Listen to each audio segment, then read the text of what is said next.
Good afternoon, everybody. It's afternoon, right? Yeah, How are we doing? Hope you've been enjoying the conference so far. It's nice to have you all here. As you rightly said, my name is Folakemi. I'm a qualified accountant with nearly 2 decades of experience in the UK. So today we're going to be talking about beyond rent. How many people are you excited to be here? Beyond rent, who wants to build wealth through property? We all want. The theme today already spoke for himself. It says beyond salary, right? So beyond rent is what we're going to be talking about. So building wealth through property.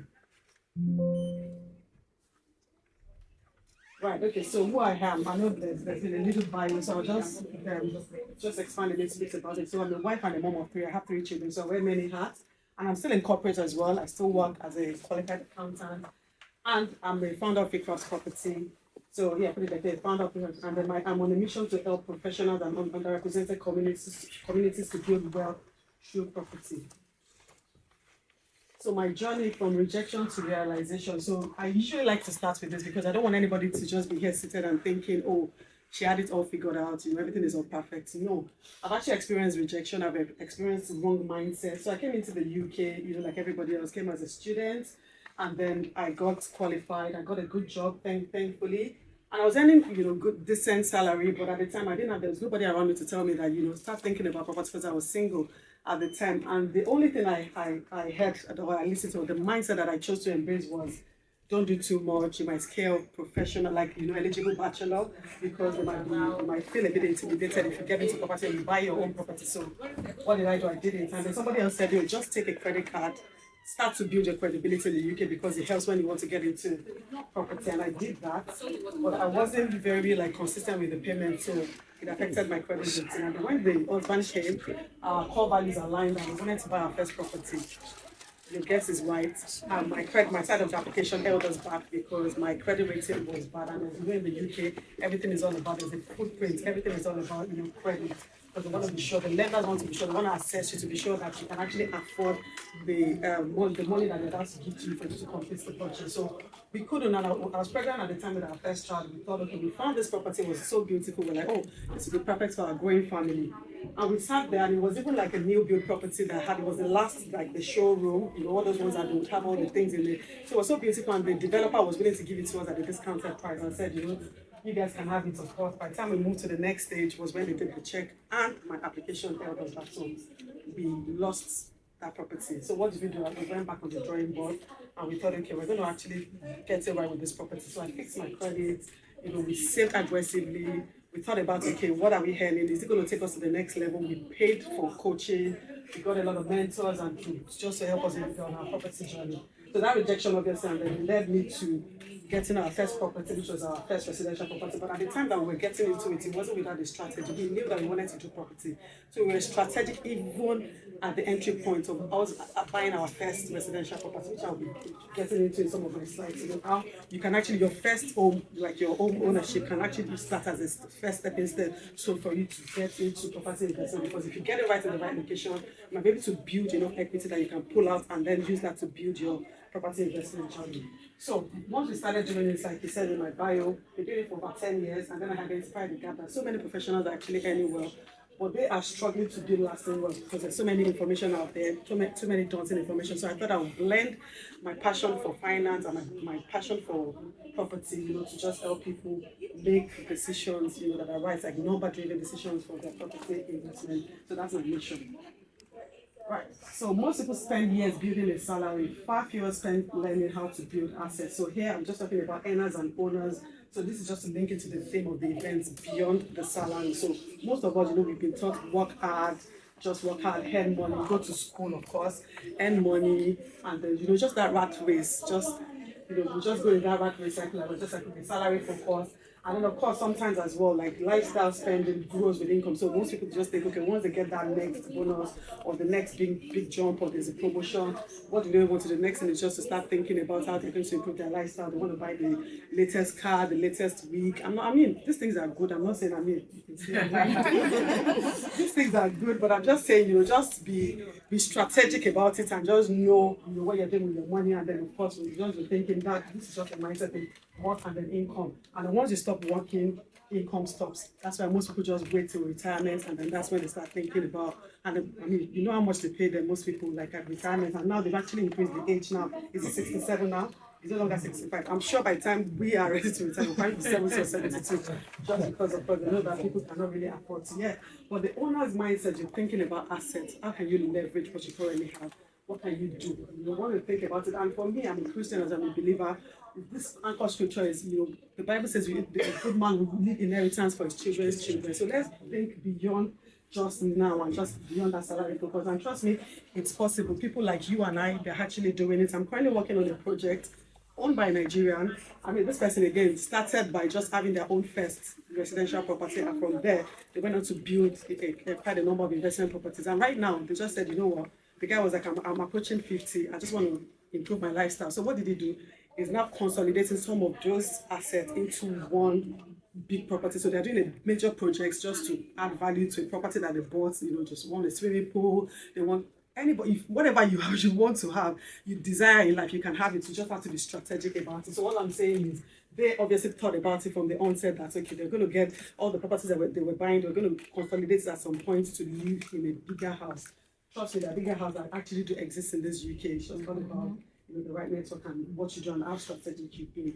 So of course, owners' mindset, they think about multiple income streams. So I always say to people that your salary is obviously your starting point. But then what are you then doing with the additional gifts that God has blessed you with? Monetize it. There's nothing that says you can't monetize. It's anything that you're really good at, that you know that you can do it for free. And people usually come to you, once they think about something, they come to you first. Monetize it and package it to friends and family. Put yourself out there, be visible. We've heard from a lot of the HR panels today that talked about a lot of visibility, so build legacy for the next generation. So, yeah, I'm just going to ask, so how many people here, if you're already into property, this is not a name or shame or whatever, like, if you're already into property, just trying to understand and just to know the room that I'm speaking to that will guide me. So, are you in the planting? Is anybody already into property investment, or you're just learning it, or you just want to understand? You're already into property investment. That's good. So, planting, I put it there like building foundation. People are just clearing. There's like myself that I said in my journey, where we thought about, we went to the foundation and we knew that the first thing is just to clear and get my credit reports a lot better and get it improved. So credit, increasing earnings. So again, that was my starting point as well. I thought about it, okay, what can I do to increase? What did I do? I upskilled. I thought about it, I then raised my hands up for more projects I worked to get more visibility and get the promotion that I needed to get the higher salary for me to be able to build the deposits, put a enough deposit pot. And my husband did the same as well. Of course, coming together, we were able to have enough deposits to get our first property. Your assignments, prepare for the ground. Okay, so the next stage is learning and preparing, which some of you are already doing now. You're saving, educating yourself and assembling your power team. So your power team will be your broker, your solicitors, just networking as well. Maybe people that you know that will take you to the next level. They're already into property and you know that they can help you. They will help you. They will just analyze your current situation and know that maybe if you have enough equity sitting on your current property, and just tell you that okay, you can actually take out some to buy your investment property. So flourishing as well. Some are already investing and acquiring, buying your first property and the next property. So yeah, take calculated risk and then harvesting. That's what we all want. Living from assets and building generational wealth. That's where we all want to get to. So from planting to harvesting is what we all want to get to. So right, why property works? I know in this current climate, most people are like, oh, there's a property that doesn't work anymore. It still does. I mean, that's the only assets that really, for me, I know people talk about stocks and shares, but this is all I know. Property. I mean, I want to get into stocks and shares as well, but that's all I know because it's something that I know that I can leverage, other people's money. I can use my deposit of 25K to control an asset of 250K by doing what? By the time my credit is ready, you get the mortgage, the lender to borrow you, the additional 200K, whatever, to add to your deposit, and you're controlling those assets, and you can buy multiple properties and have like a lot of properties in your portfolio. So yeah, why property still works? Leverage, cash flow, monthly rental income that works. Whether you're awake or asleep, I mean, you're sleeping and somebody's already paying, they're actually paying for that property, and the capital appreciation that happens on the property is yours. You don't get to share that with the bank. Of course, you pay interest rates, but the interest is going to be funded by the people that are paying the rent, the tenants. Growth, property values rise over time, so your asset grows and your equity builds. I mean, if you buy the property, you all know how If you've been sitting on property, I want to buy next year. By next year, you never know. By the time you are ready to buy the property, it's already increased in value. So what are the people enjoying is people that have already gone into the property game from the onset. So once the value rises over time, your asset grows and your equity builds. And once your equity builds, what happens? You pull out the equity, you go on to build another to buy another property. So tangible assets, you can actually see it and improve it. So some people can just look at, for me now, I mean, with my experience, I can just see a property now and all I'm seeing is potential. What can I do? How can I add value to this property? Because all I'm thinking about is once I add value to that property, I can then pull out extra cash, by you going to refinance, pull out extra cash and use the money to go and buy my next property. So you're actually seeing it and you're looking at it and thinking, okay, this bathroom might be too big. I'm actually turn it into a bedroom and turn a potential like a 2-bed into a 3-bedroom. So depending on how you see, but it comes with knowledge and it comes with experience as well. Yeah, so tangible, you can add value. And then if inflation edge, so as cost rises, so do rent and property value. So you benefit both ways. And then legacy as well, of course, you start small, you grow step by step and pass wealth. Like we said earlier, we pass it to the next generation. Who doesn't like it? I mean, I wish my parents were already living here and then they had like property that were passed on to me. That would have made my life journey a lot easier. So that's what we are doing. We're trying to make life easier for our children, our children's children, by God's grace. Right. So the market right now, I thought I would touch on this just to, because I know there's a lot of noise out there about, headlines saying, there's a lot of fear, of course, base rates fee, like in terms of the interest, current mortgage interest rates is really high. It's growing really, really high. Prior to many years ago, we enjoyed 2.1%. Can you believe that 1 point? A lot of people even enjoy 1.2% mortgage interest rate. Right now, we're talking about over 5%. And I'm sure you all understand that. Well, I hope that's the way mortgage interests are really established is they use the Bank of England base rates. That's actually used for most of the lenders to determine their mortgage rates. Renters' Rights Act, I'm sure we all heard about that, at the start of May, where people are like, oh, it's no longer the landlord's markets. They're now making things a lot easier for tenants. Partly true, because now some tenants are now taking advantage. They're taking the piece. They're thinking, okay, the laws is now in their favor. What can they do? Some of them are like, oh, we're not going to pay rent or whatever. But yeah, so even though it's there, so what is now happening is that there's an opportunity. Some of us that are still in the game are seeing it as an opportunity because, yes, a lot of landlords, we call them portfolio landlords, they're now exiting the property game because they're worried and they're thinking, oh, they don't know what next, the next law that is coming. So what I always say to people that if you're investing and you're in that season, there's no need for you to be, of course, be aware of the market. And I'm always aware. I'm always, reading and listening to news and understanding how any changes will impact my portfolio. But then again, I'm looking at it as an opportunity. What can I then do? So at the moment, a lot of landlords are exiting their portfolio. So meaning that they're desperate to sell, they're selling below market value. I'm there, I'm an investor. I'm buying those properties below market value. I'm buying properties that I can add value to. And then, so which then means that what then happens if they are forced to sell, demand is not going away because there will now be more demand for rent. So you can control your rental demand in the market. So all I'm saying is when other people are saying, oh, they're seeing problems, look at it as an opportunity and how you can actually add value to your portfolio. So renters' rights, I've talked about that. And then house price uncertainty. So there's a lot of these big property companies are saying, oh, they're forecasting a 1.5% growth forecast. Some of them are saying 3.5, but on average, they're saying it's about 4.5% of growth annually in terms on the property value. So yeah, rate cost still likely. So some of them there's still a lot of speculation that there will be rate cuts that will happen towards the end of the year. So 3 strategies, 1 goal. So here I've just put different property investment strategies here. So there's a beginner friendly, which is a simple buy to let. Just buy a property. Maybe you might just need painting. You get your tenant in. So this is advisable for people that are just starting. They don't have the experience. They don't have the power team. They don't have the bandwidth. So I always say to people as well that it depends on your situation. Assessing your situation and understand the season that you're in. When I was in my childbearing, so when I was having my babies, I didn't have time and I didn't have the capacity to go into BRR or HMO because it would require a lot of my time and it would demand, a lot of my expertise. I didn't have that. So all I did was just to stick to simple buy-to-let. So we bought those buy-to-lets. We had tenants, and like I said, at those times, the interest rates was really, really good. So it made a lot of sense to just get tenants in. They were paying for that and we were making good enough, decent cash flow from it. But now that times have changed, the market we're moving, with the market and we're now thinking, okay, the next one is the intermediate, the BRR method. I'm not sure you've heard of that. Many people have heard of BRR strategy. So which is, what does it mean? Can you tell me? Oh, I love this. I love this workshop. So you buy is there. Oh, that's true. It's there. Actually, I just covered it. Yeah. So you buy, you refurbish it, you rent it, you refinance it, and I will talk to you through some life scenarios that I've personally, handled, and some that I've handled for some of my clients as well. So the BRR strategy is obviously the intermediate level where it would require a bit of knowledge for you, would require you to have that hands-on, and if you don't as well, of course, pay for somebody that can help you manage that method. But that's where you can make a lot of money, because you are going out there to seek for below market value property. And how do you get below market property? Sometimes maybe through auction. You go through auction, and those things are any strategy that I mentioned here. There are pros and cons. If you don't know what you're doing, you might run into trouble. I mean, we're talking about property. You're not just going to shop to buy sweets. This is where it's a lot of money, so you have to be careful. So buy below market value. You had value through refurb, so you look at it and you're like, okay, what can you have? So a refurb work that we did recently, we noticed that on the road, so they had a bathroom, and the bathroom was leading up to the kitchen. So what did we do? We created like utility room. So what we wanted to do was just to control, more, to increase the value more, and to increase our rental demand as well, to ensure that, once it was time for us to position it for rental, for intending renters to come in, they would see it as an additional value and be like, oh, the next door down the road, oh, they don't have the utility room. So we added that. So this comes with experience. Once you just go in to view the property, like I said, once other people are seeing problem and you're there thinking, oh, I can add value. There was one that I did actually with one of our friends. She's actually my sister's younger sister here.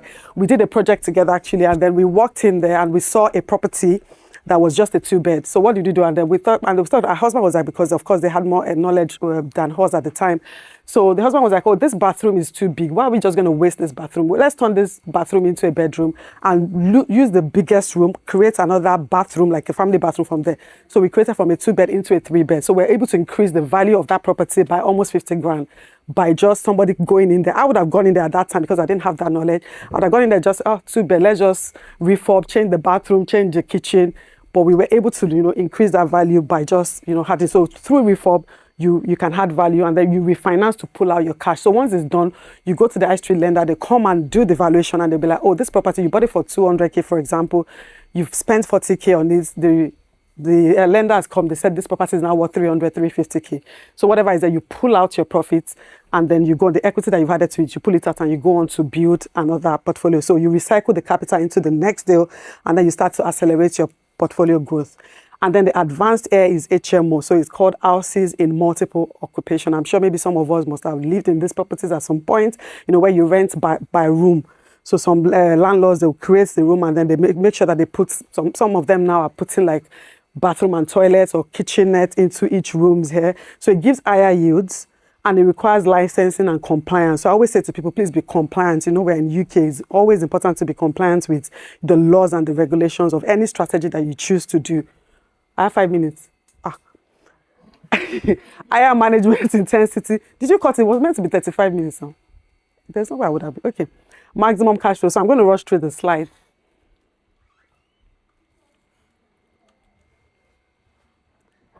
Okay. So I put it here that your first home, the head start, most people miss. So I think I mentioned it earlier. So of course, this one will require lower decibel. So I've had people come to me to say, well, I want to get into property. And the first question is, do you currently own a property? They're like, no, but I want to do investment property. I just want to rent. Whilst that is good, and it depends on people's situation. So I always like to just sit with people and understand what their current situation is. If you have the deposit ready, you're probably maybe your current location, your deposit is not able to get you your desired property. So yes, I can advise and say, use that money to buy property outside London. Of course, you need 25% deposit when you're buying, if it's an investment property, but if it's your residential, so I usually say, if your deposit can get you your first residential, which is 5 to 10% deposit, by all means, do that first. But be strategic. Make sure that the location is right. Make sure that you are thinking about it as a business person and have that mindset that, okay, once I'm able to move out of this property, can I easily turn it into a buy-to-let? Is it a good location? Can it rent out easily? How much can I command in rent from the area? Who are my targeted, tenants? So these were the things that we did at that time because of our situation. Like I said, we're growing our family. We thought about it that, okay, it's and then of course, both of us were working in the city. Is it commutable to the station, to our offices? Are there good nurseries around, good schools? So be strategic at that entry point, and then equity builds while you live in that property. So while you're living, so at the point when it was now time for us to move, we had enough deposit. equity built up on that first property. So we just pulled it out. We went on to buy our where we currently live, and in fact we had extra plus our savings to then buy our first investment property, and we've been building on from there just by equity. So from one property it can lead to, if you're strategic and be sure. So I always say to people, I don't know if you've heard location is very important when it comes to property. So first time buyer stamp duty, you get a stamp duty relief if it's your first time. The first 300k property is zero stamp duty, but if it's you're buying investment property, there's additional surcharge. So I just put it here that you can take screenshots. My slides are quite detailed. So build equity where you can release later, serve as collateral for thing, and then leave. You let you live rent free while saving. So no rent, so more cash to save, and then become a buy to let when you move up. That's what I've mentioned. Any question, please stop me. So here I just thought I would just talk about a few of the. Yeah, go on.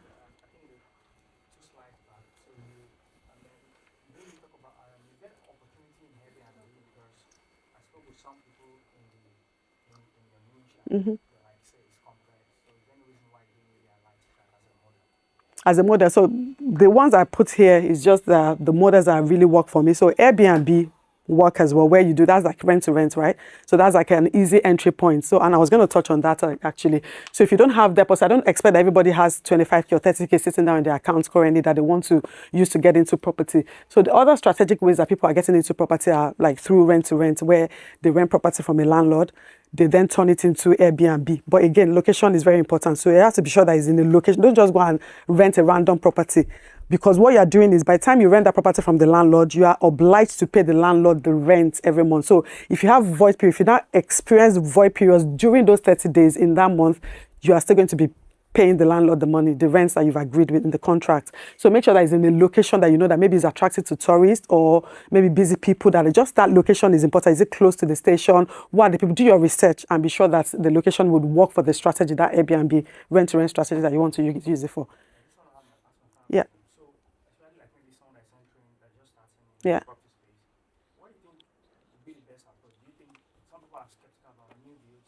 Yeah. Yeah.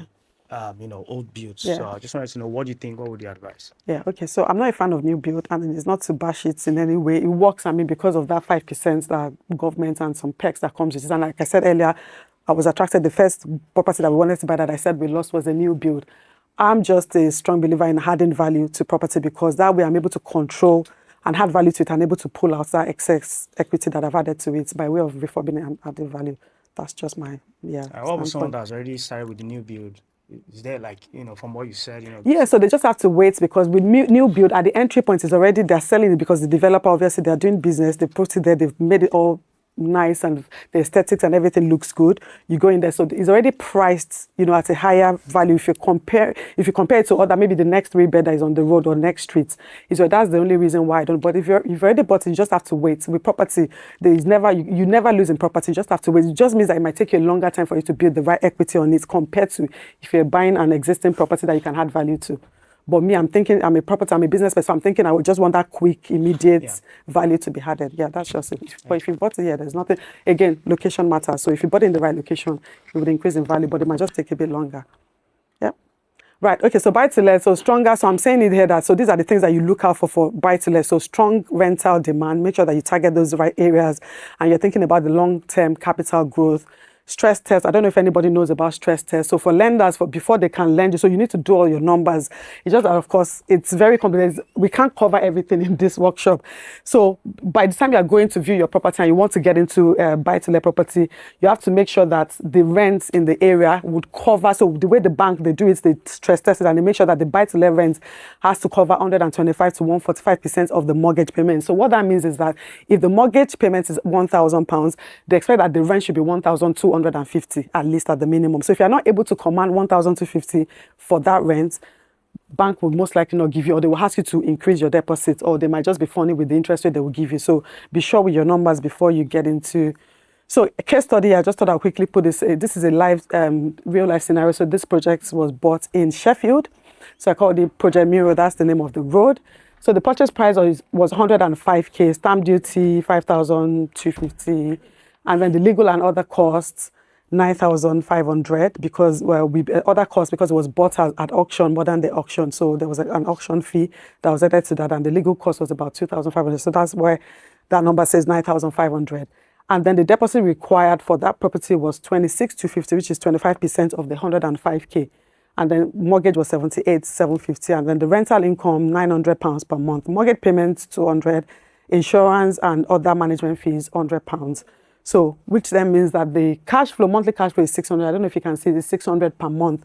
And then the annual is 7,200. So I put equity created here because at the entry points, even though this property didn't need any refurb, so that's another way. So once you are trying to look for properties, make sure that you are targeting below market value. And how do you do that?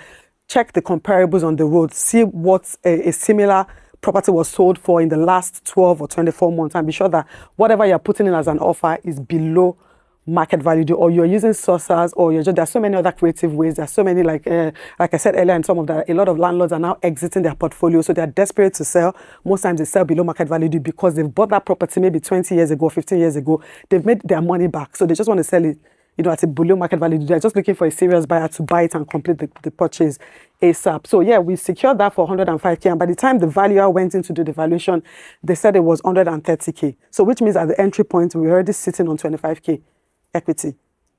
Because so if we were to sell that property today, and in fact, that 130K that they put there was even low, because when I did the comparables, it was 160K, 155K, that most properties of the same structure, 3-bed of the same, because I checked the road, it's just I don't have time to start showing you so was sold for 155K. But what usually the lenders, when they go for their valuation, they usually go with the market purchase price. So it won't make sense for them to just say, you bought this property for 105K, you've not added anything, and they will now just put 160K. But I'm telling you that in the next 2 years, by the time we say we want to revalue and do a refinance of this property, it would be the current market value of about. So I'm telling you that at least you're sitting on 50K, but let's just put it that based on what is on paper, sitting on 25K without lifting we didn't even paint the wall without lifting anything. I was just sitting on that at the entry point. So in 6 years, I always go by, when I'm doing my own calculation, like I said, I'm very number driven. When I'm doing my calculation, I'm thinking, okay, what's my initial investment? How long is it going to take me to get my capital that I'm investing in that property back? So I've put a lot of, 26 plus all the whatever, 33K was what the initial amount was needed. So from the cash flow alone, which is what I'm getting after I've paid mortgage interest and other from my rent, 7,200. So I'm making my money back in 6 years just from cash flow. I'm not adding my value. By the time in that 6 years time, there's equity that has been added. This 25K plus other growth that would happen in the property in the next 6 years. So if I decide to sell that property in 6 years time, I've not only made my money back, I'm walking away with extra maybe 50 or 60K or even more. So depending on what the market is saying at the time. Right, so next one here, this is again another real life. So we've talked about BRR. Let me know. Let's just go into a live deal. Yeah, go on. Yeah, so with respect to selling, I heard that sometimes it's difficult. So, can you walk me through that? Process of selling. Yeah, sometimes it takes time. Yeah, it can take time.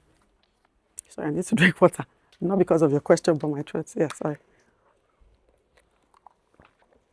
Right. Okay. So process of selling, again, like I said, once you've bought the property in the right location, demand is high. So again, that's why it will still take me back to the initial, the foundation, getting the right property in the right location, it matters. So because at the entry point, like I always exit, because I'm thinking, okay, if I was to buy this property myself in the next 10 years, would it be in high demand? Would it be a hot cake? Would I pay X amount of money? Do you understand, for that property? So at that entry point, you're thinking about your exit at the point. So if you get it right at the entry point, then you shouldn't be worried about your exit when you want to sell the property. But if it's in the wrong location, of course, like you and I too, if anybody is not buying, and if it's been on the market for a long time, why is the next person not buying it? Why is it? So most times it puts off potential buyers, because you're thinking that clearly there's something wrong with the property. Why are people not snapping it? I mean, I've been in a lot. I don't know if you follow me on Instagram, you see sometimes I put my behind the scenes of when I'm trying to secure properties and I'm being outbid by other bidders. So if it's a good property, trust me, it would not sit long on the market. People will look for the money and they'll buy it. Investors like us that know that they can create value by adding value to the property, they will buy the property. So yeah, location, entry points, and exits. Think about that. So this case study, so I call it Project Cornerstone again. Real life scenario here. Purchase price was 180K. Refurb was 40K. So this was like a heavy BRR strategy here. Deposit and stamp duty and everything and legal costs, everything came to 60K. So deposit is obviously 25% of that by the time we added that. So let's just say total investment is 100K. I don't expect anybody's here sitting on 100K. And this is where if I'm able to get to some of my slides, if this guy does not chase me. So we talk about joint venture where people can come together and pool funds and do this kind of big deals here that they can control money. So when we did that one, the refinance value came at 275K. I mean, property was bought for 180K. We spent just that, and then this was the value that the lender came to say the property is now worth 275K. Again, at the entry points, I already went in knowing, in fact, I was a bit disappointed because I thought the value was going to be 290, 300K. But at the time, the market was a bit down, so they came. But I wasn't worried because I know that if I was to go back in the next 2 years, the true market value would reflect on the refinance valuation. So I was like, okay, it's fine. Sit on the remaining 15K. You're saving it for the future. So new mortgage 75%, 206, and then cash release 60K. So imagine just being able to pull out 60K from a deal within and the period, it took about 5 to 6 months to get the projects done. So your money is not just tied into, so that's the beauty of BRR strategy. Your initial investment is not tied into one property. So you're able to pull out some of the cash that you've invested, and then the capital that was left in the deal is just 40K, which is 100K minus the 60K that you've pulled out, so 40K. So which means that you've bought the property, if you invested property, you're controlling an asset of 275K with just 40K capital left in the deal. And I look at the monthly rent, 1,650, interest, I just rounded it up, is about 790, insurance and all of that, so 790, and then the annual cash flow is 9,600. It's just, sorry, I deal with numbers. We just multiply whatever you multiply by 12 to get your annual cash flow. And then the return on capital, 24%. That's quite a good one. So capital saved versus market value was 49K. And then we can recover your money in 4 years. Like I said to you, this is usually my starting point. I'm thinking, how long will it take for me to recover my... So the 40K that is left in the deal is what I'm thinking as my investment at the moment will be recovered just from cash flow alone in 4 years' time. And I know that this revalue amount will be higher than that 275 in 4 years' time. And by the time I decide to, so I've walked away. So meaning you're just holding that property for free, for the rest of the mortgage term. And who is going to be paying for it? Your tenants will be paying for it. And you're sitting on equity, just free money. Yeah, I like the risk in this one compared to the buy to let. Okay. What's the major? Because I know the return here is better than buy. Yeah, of course. What's the Yeah. major risk in this one? Okay, so the risk is builders. Your team, your power team. It's very important for you to get the right builder. Some builders can frustrate. They can, and because of most times when you're getting a BRR, if you're getting a property below market value, it doesn't qualify for the high street lender. So you might use something called a bridging finance. So bridging finance is very expensive. So bridging finance, by the time the longer you keep that bridging finance, the more it's eating into your profit. So with bridging finance, you want to quickly exit, even though they give you for 12 months for you to, so they borrow you the remaining money for you to do the purchase. So you are paying the bridging finance back at the time that the high street lender, they've now come to say, okay, now we're happy with the current state of the property. We can now give you a mortgage. So it's the high street lender that have now said the property is now worth 275. So initially, they won't look at it because they're thinking, it's not habitable. Most times, if a property does not have a functioning kitchen or bathroom, the lender would say they're not giving you mortgage. So you go through that finance. So one of the major downside to BRR is your builder, if you don't get it right, and the bridging finance, the longer it takes. So if the builder, if they decide to know, maybe some of them are not coming on site or they've put something wrong in the right, and then they now have to start all over again, maybe the reconfiguration or whatever things, then it might just extend your refurb timeline, which means that it's eating into your profits. So if that was the case in this place, it means that maybe that cash release might not be like 40K or 20K. Some people, yes, this has happened to a few people where in fact some people have actually lost money. So imagine just holding this and then the refinance does not happen until maybe 12 months or 18 months down the line. It's eating into that. So if you get it right, you have the right power team, you know that you're dealing, and you have to be hands-on and make sure that you're working closely and you're managing the costs as well. So the cost of the refurb, you have to keep it so low so that you can maximize profits. So yeah, that's the beauty of that one.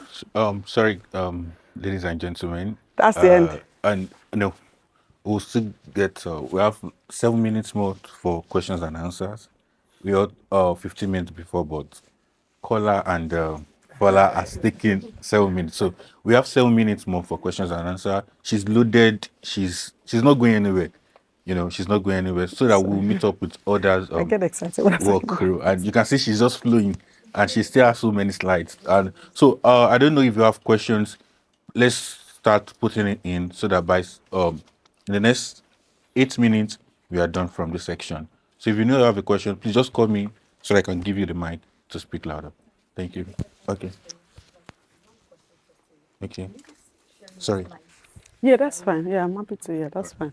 Okay, you have a question, ma'am? Yes, I just want to ask quickly because he said the other one, the last slide we looked at, Okay. is usually a joint venture. Yes. Yeah, and I was wondering, how do you determine the people or the organizations that's going to be involved? Okay, with that's a that? very good question. Yeah, so this obviously has to come with non-people, obviously relationship, people, trusted people, people that are credible. So 4 people can come together, they can form a company, a limited company, and be directors of that company.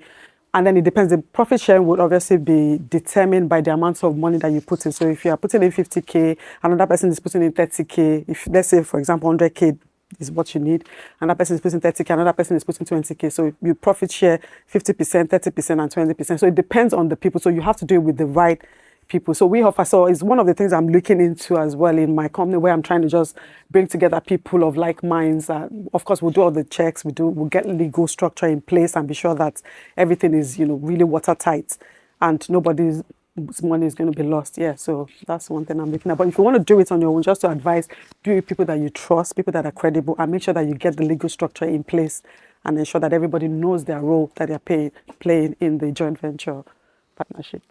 Yeah, sorry, a quick question. You in refurbishing a property, converting it from 2-bedroom to 3-bedroom or something you mentioned, are there legal implications of change of use? Can No, you so if explain? it's just internal, you don't need to. But if it's external, if you need to do like an extension at the back, of course, you need planning permission. You need to apply to the council. You will go through some legal checks, and then before they would approve that, you can do it. If you're actually doing like a proper reconfiguration to the building. But if it's internal, you don't need to. But some, if it's like you need to remove like some chimney, breast, or whatever internal, yeah, you might some areas might say that you need to let them know. But from the example that I said that we changed that bathroom, there was no need for any application, any planning permission. Okay, sorry. Could you please explain a little bit on this new rental law that came out? What does it mean? What does it imply? Okay, so it just means that landlords can no longer say that they want to increase their rents, and I don't think any reasonable landlord would just say they want to increase rents every two months or every 3 months. So I think the law just says you're only allowed to increase the rent once a year, and the people are no longer now tied into a long-term agreement with you. I think it's 2 months or 3 months now. They can decide to, yeah. So to me, like I wasn't really phased when the law came out. I know a lot of people are like, it's not if you've already had like a right structure in place and you have a good relationship with your tenants. And I don't think, and like I said, any sensible landlord should not be. I think it's the landlords that are really like greedy that might really be moved by the changes that has happened at the moment. Then finally, please, can you explain a little more on refinancing? On the refinancing. Yeah, how does it work? Okay, so the refinancing at this point here is what I meant by, so you refinance is, so we bought the property below market value, like I said, it's not habitable. The high street lender will say, sorry, I'm not giving you the mortgage for this because this property does not pass our mortgage approval. So you go into you use a mortgage, like the bridging finance to do the completion, and then the high street lender will then come, once the refurb is done, you do an application to a normal lender, and then they'll come and do the evaluation, and they do. So the refinance is them coming to say that, okay, this is the refinance valuation. So in this example, because I like to speak with real life, 180K, now they revalued it for 275K. So new mortgage, so they're now happy to give you 75%. So 75% of this 275 is what they will release to you as cash.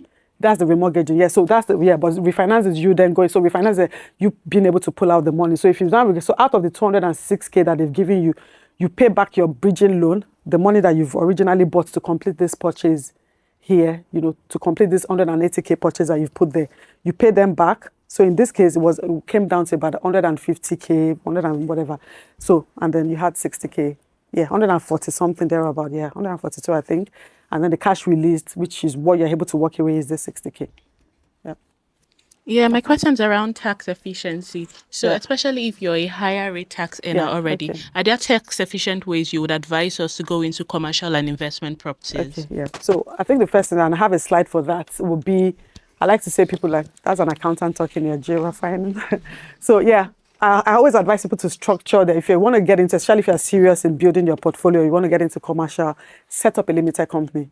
If you do it, because if you are a high tax earner, HMRC will see whatever rental income as an additional income, and they will tax the full amount. Imagine getting rent of 12K, let's say £1,000 per month, and your salary is 50K. HMRC, in the eyes of HMRC, you're actually earning 62K. So 50K salary plus the 12K.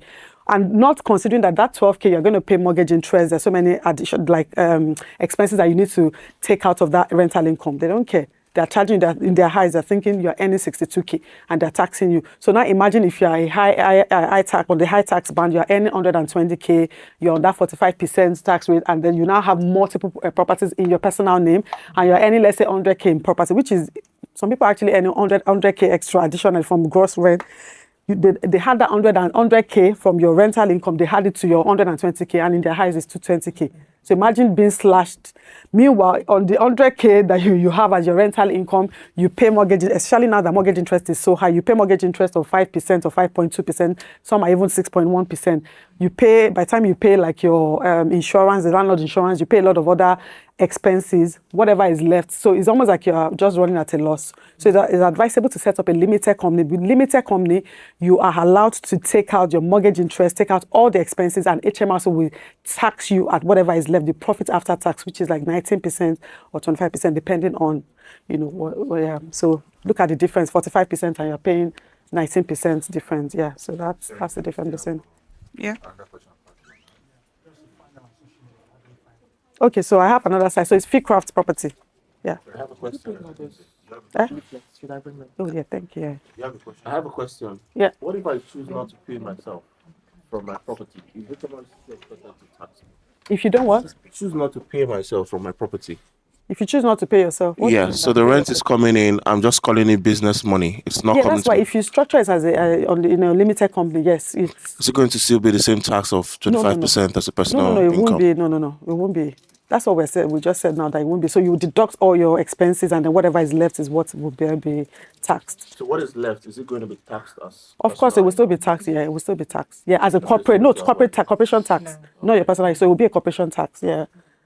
And then you can deduct. So in fact, I know people that would say that because you're not running it as a business, in their eyes, it's now a business. So you can choose to even travel to go and say you went to Spain to view a property. It's a property business. You have a question. Yeah, thank you. So I just want to ask that, how do you decide if a property is worth buying before running the numbers? Okay, good question. So how do I determine? Again, like I said, I do my comparables. It's very important. So just go on Rightmove, put the street name. It will bring up a lot of sold prices. It will just say sold prices on and then you check how much so if, say for example, the property they're about to buy is 3-bed, 2-bath, and I always go by floor plan. I'm always interested. I'm not bothered about those aesthetics. I just look at the floor plan, look at the structure. So I'm saying, okay, the property I'm about to put my offer in on, this is how much it was sold for. Similar property of the same structure was sold for, let's say, 100K like 2 years ago. I mean, I'm going in at 90K or 80K because, like I said, it has to be below market value. So it's all about you having that bargaining power, and then there are creative ways as well of you sourcing for below market value deals. So we belong to a lot of like network where people will just say, oh, a landlord is about to exit their portfolio. Are you interested to buy this property? They are desperate to sell. So we'll sell. Yeah. So most times I don't go online to just do the Rightmove check and be lobbying with people. And then of course, use auction houses as well. Okay. My go on. second question. So I just want to, for everything that you've been saying since morning, and I feel like maybe I'm inspired. So for someone that wants to become a developer in the future, what should I start learning now? What do you think I should start looking into? Okay, so I would say, knowledge, of course, get the right network, get a mentor.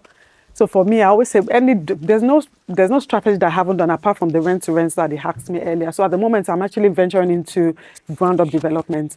I would not normally do it alone. So I would say get a mentor, get in the right room. We are doing this is your first step. Of course, make sure that you're earning as well beyond salary. That's the theme that we've talked about.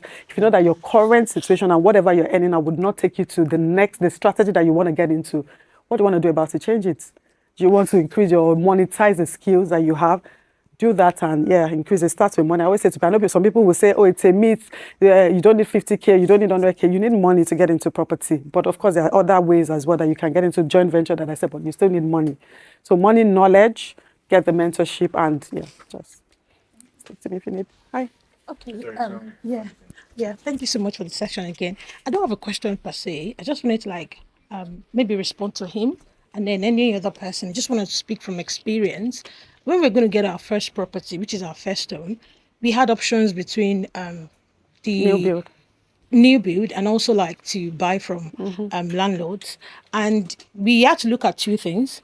our present situation and what our goal was. So you can still do what you want to do with a first home, with course. a new build. That's what, yeah. Because even with the new build, we had like the 10-year insurance, the 2-year insurance, and then when we had issues with the wardrobes and the leaks, they were all covered. They're fixed, yeah. And then we had incentives. Even apart from the 5%, we also had additional incentives. But you bought the property higher than, the value was a bit higher than what you would have paid an existing landlord, right? It was lower. It was lower? Yes. For the same structure. There's no location. way.